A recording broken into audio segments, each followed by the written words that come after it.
in minutes. Sponsored by Sinclair Heating and Cooling for 24/7 comfort on call. Hello, Bradley. How are you? I'm well, thank you. How are you? I am well. Okay, good. I have a few quick updates before we get to today's main story. An update on bird flu. It was just a few weeks ago we told you that the European Union bought 40 million doses for some of its citizens. Now today there's this headline: the U.S. awards Moderna 176 million to produce an mRNA bird flu vaccine for U.S. citizens. So that's a good thing. Better be prepared. Be prepared. Okay. Another quick update I wanted to mention: if you go to WBAY.com and find the headlines, we have this story: how much rain did you get in June 2024? We updated this story today. There are dozens and dozens and dozens of area cities with rainfall amounts. Find your location or something close to you if you want to find out how much rain you had, because some of you had a lot. Boatloads, correct. Okay, here's today's main story. Microplastics. Okay, just last week we did a story on that little air pocket in a bottle of water. Okay, so we're finding more and more of these microplastics in our bloodstreams, in our vital organs. What effects does it have? Unknown, but it's probably not good, right? So I've been really paying attention as I'm shopping and even looking through my house, and it's like, well, no wonder. I mean, almost everything is in plastic: milk, sour cream, yogurt, and it goes on. Our meat. I mean, just everything. Okay.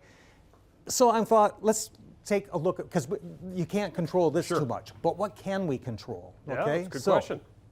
A few ways to reduce exposure to microplastics, things you might not have thought about. Okay, and first up is stop using microwave-safe food containers, plastic food containers, because yes, they're safe to use in the microwave. They won't catch fire, they won't melt, but when they're in contact with hot food, a chemical reaction can release some of those microplastics into your food, so bear that in mind. I didn't know this. Tea bags. Some manufacturers use old paper tea bags, but most of them, they even say don't put them into composting because they're plastic.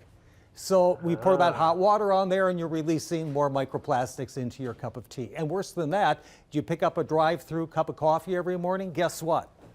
Those paper cups are lined with a thin layer of plastic. That's why they don't leak. And again, you put that hot water. Liquid. Yep.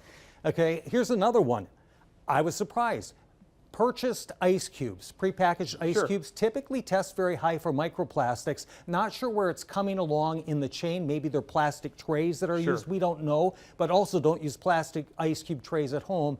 They make stainless steel, so there's an option there. Plastic cutting boards. Remember we did that story a while back? All that slicing and dicing. You're chopping up little pieces of plastic that gets carried along on your celery and carrots and everything else. Get rid of it. One final thing, polyester clothing. I think we mentioned this once before. That's hard to avoid nowadays. You're telling me. Even in the I know. combo fabrics. I know. But 33% of dust in a typical home is plastic from polyester clothing. And then, of course, the other story we did is that you're polluting the water with all the microplastics when you wash them. So just a few thoughts. So Brad wants you to wear dirty clothes. No, I want you to wear all cotton. Gotcha. All right, Brad, thanks so much. We'll see you tomorrow. Still to